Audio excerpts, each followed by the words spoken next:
Là, on repart la vidéo. On débute plutôt avec des jeux achetés au GameStop. Pas tout au même moment. Je vais toujours faire mon petit tour. Il y a plusieurs GameStop dans mon coin.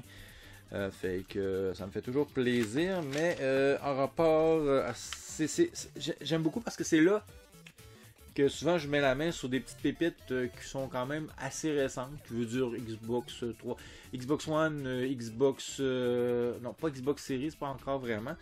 J'ai du PS4, du PS5. C'est ça que j'ai devant les yeux. Fait qu'on y va dans... On va essayer d'y aller crescendo. J'ai mis la main sur un petit Battlefield 1. Sincèrement, je l'avais déjà sur PS4 si je fais pas d'erreur, mais en même temps, je pense que j'ai payé 2$. Fait que je pouvais pas passer à côté de ça. Un jeu de plus dans la collection, ça reste quand même des jeux absolument bien faits. Un petit Battlefield, moi j'ai rien contre ça, ça me fait plaisir. Un petit FPS, quand c'est bien fait, bien, puis le gameplay est intéressant, on se fait plaisir. J'ai ramassé un petit Fallout 4 Game of the Year, un GOTY. Habituellement, les Game of the Year a pas mal toutes les extensions. C'est ça que j'ai en train de regarder, les DLC. Fait qu'il reste à savoir, est-ce qu'ils sont tous dedans? Des fois, il y a des codes de téléchargement. Pour l'instant, il a l'air d'être... J'ai pas de code de téléchargement. Mais il faudrait vérifier. C'est que si vous savez l'information, habituellement, ce que je fais, je vérifie sur eBay. Je regarde voir si le jeu, il montre pas des photos avec, bien sûr, la boîte ouverte. Puis on voit s'il n'y a pas un petit code de téléchargement. Mais c'est pas marqué. Il a l'air à dire que ça inclut le jeu, ouais. Plus les extensions. Regarde, je vais vous montrer. C'est écrit juste ici. Je sais pas si vous voyez bien. Attendez, je vais essayer de vous faire ça proprement, mais vous voyez que c'est écrit ici. Fait que c'est pas marqué de téléchargement ou quoi que ce soit comme ça. Fait que pour moi, ça me rassure. Fait que je me dis, ça devrait être tous dedans. Fait que si un jour je repars à jouer à Fallout 4, je vais y aller avec celui-ci. Après ça, j'étais bien content de mettre la main sur le petit Nioh 2.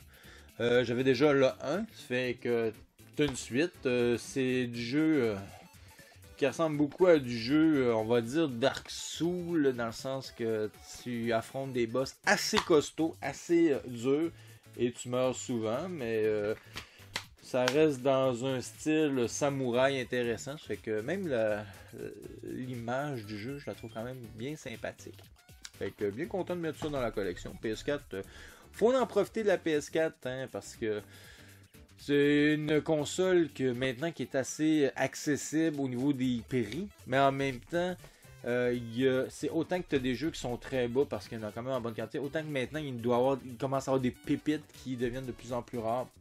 Je suis pas quelqu'un qui fait un full set, c'est pas mon objectif, mais de trouver au moins des bons jeux et c'est pas toujours évident de savoir quel jeu va être plus rare, mais des fois, avec l'expérience, on peut intuiter sur certains styles de jeu.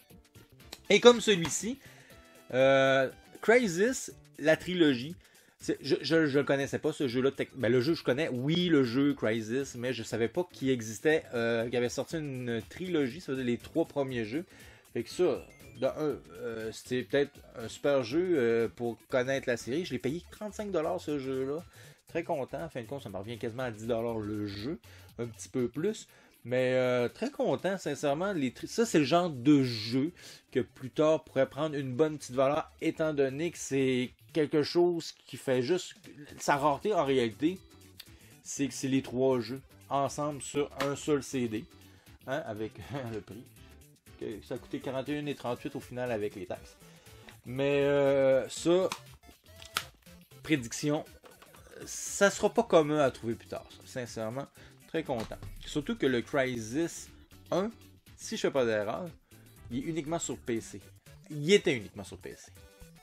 Après ça, autre élément pour moi qui, logiquement, avec ce que je connais d'expérience maintenant, que je sais qui a tendance à prendre beaucoup de valeur, ou plus de valeur en tout cas, c'est les jeux d'horreur. Fait que c'est pour ça que je me suis fait un petit peu plaisir dans mes derniers achats et j'ai pris un Alan Wake qui existait à la base sur 360, qui a ressorti par la suite ici sur PS5. C'est une remasterisation, fait qu'avec des plus beaux graphismes. Je sais pas si on ont changé le moteur. Fait que très très content. Ça c'est le genre de jeu. Les jeux d'horreur, je trouve qu'ils prennent une meilleure valeur à long terme. Parce que c'est plus une niche. Le monde, c'est pas. Y a pas tant, c'est pas un Mario qui va se vendre des millions et des millions de copies. Des fois, c'est plus raisonnable au niveau des ventes. Mais ça reste que c'est des jeux qui restent très intéressants. Et lui, que je prédis là, maintenant, que lui, à mon avis, il va prendre une bonne petite cote plus tard. C'est le petit Remoted. Remoted, je sais pas comment vous dites ça, Remoted. J'ai regardé le gameplay rapidement, ça me donne le goût. Ça me fait penser à un peu Resident Evil, mais très légèrement, là, parce que c'est un personnage qui se déplace, qui n'a pas l'air super puissant, là. La femme. Mais ça a l'air très très intéressant. Ça n'a pas l'air d'un jeu trop long non plus, fait que peut-être qu'il va me tenter de l'essayer, mais très content. Le genre de jeu que oui, pourrait avoir une bonne cote plus tard parce que c'est du jeu d'horreur, c'est du jeu qui se sont pas vendus, c'est pas des best-sellers en tant que tel, mais plus tard, on s'en en reparlera. Pour poursuivre et finir cette section de vidéo, on va finir avec le dernier lot PC que j'ai récupéré, et c'est un lot que j'avais acheté. En réalité, c'est un lot, c'est du village des valeurs, ok? Fait que c'est pas tout dans le même moment, ce que je vais vous montrer, mais ça vient du village des valeurs. Fait que il y a beaucoup de PC, mais il y a un petit peu de jeux console aussi. Mais on va surtout y aller pour les jeux PC. Et après, bien, on verra bien qu'est-ce qui va passer. Fait qu'on commence avec un petit Heroes 5. Ça c'est quoi? Might and Magic Heroes. Fait que grosse boîte en plastique. Ils sont complets, hein? Les jeux étaient en bon état. Toujours vérifié, bien sûr. On a un petit Spell Force 2. Les jeux, je les ai tous payés 2,99$, 3$ chaque. Un petit peu plus cher que les gros lots, mais en même temps, à 3$, c'est pas... T'es choisi, tu vérifies qu'ils sont en bon état, puis normalement, 3$, ça me dérange pas. Et ça, on a un petit Rise of Legend, Rise of Nation, Rise of Legend, que je sais pas, moi je connais pas vraiment le style de jeu. Ça a quoi? Ça a l'air... Je pourrais pas vous dire. Les images sont pas assez nombreuses pour savoir. Ici, on a un petit Rise of Fall Civilization of War. Ça, c'est vraiment des jeux qu'on retrouve beaucoup, hein, les jeux de gestion, que tu as un peuple, que tu dois exploiter des ressources, créer des objets pour te défendre ou attaquer. C'est très très très très populaire ce style de jeu là au niveau du PC. On poursuit avec un petit... Ça, faut voir les deux en même temps. J'ai ici un petit Call of Duty 2. Hein, en grosse boîte aussi. Complet. Fait que... Pourquoi pas, du Call of Duty, ça reste quand même des classiques. J'ai un autre Call of Duty, mais là c'est le 1. Là c'est le quoi? Game of the Year. Fait que peut-être qu'il y a des options plus aussi. Ça fait que j'ai 1 et 2. Call of Duty. Qui est le Game of the Year aussi.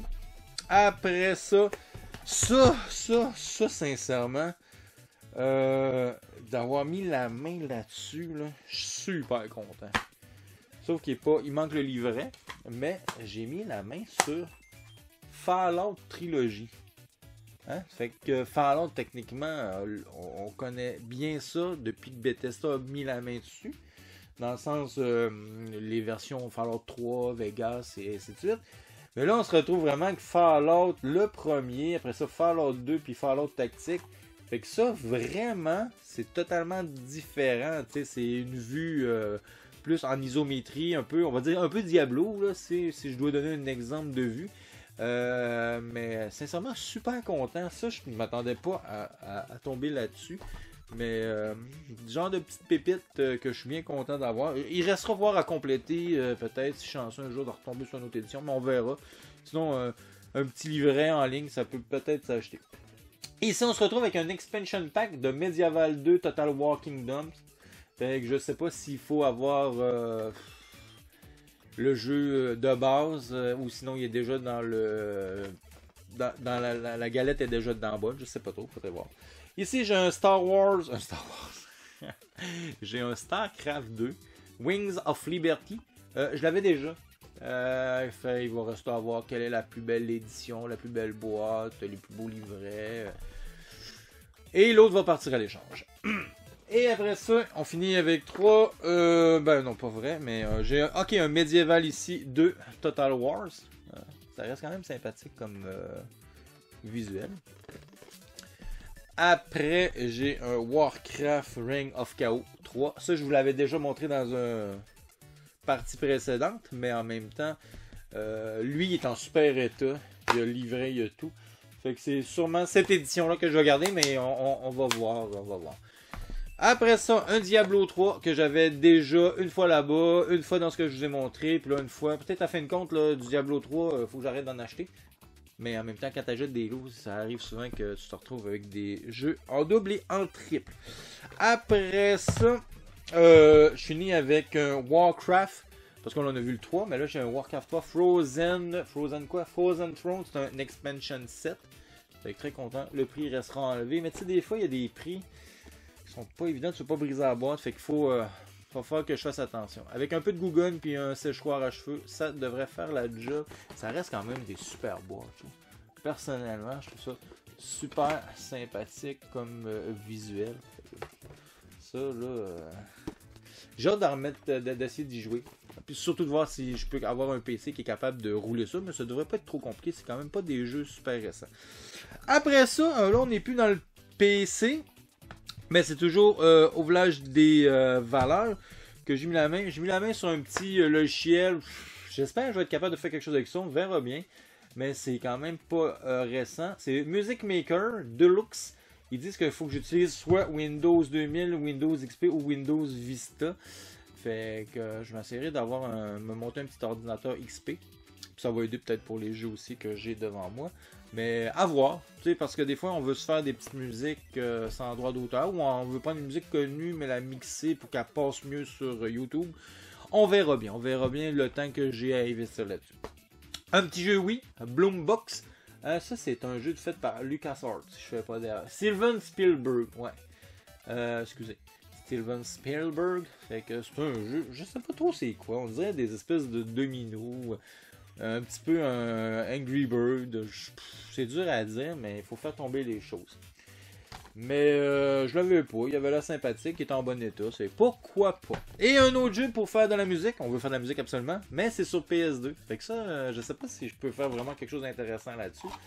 Je l'avais pas. Malheureusement, il est pas en super état, mais je ne veux pas l'avoir payé si cher que ça. Il n'y a pas de livret, malheureusement. Ça, je trouve ça un petit peu dommage. J'aime pas bien ça. Le CD reste quand même en bon état. Fait que... un petit jeu de PS2 en plus. Ça fait que... on va dire que c'est fini pour cette partie.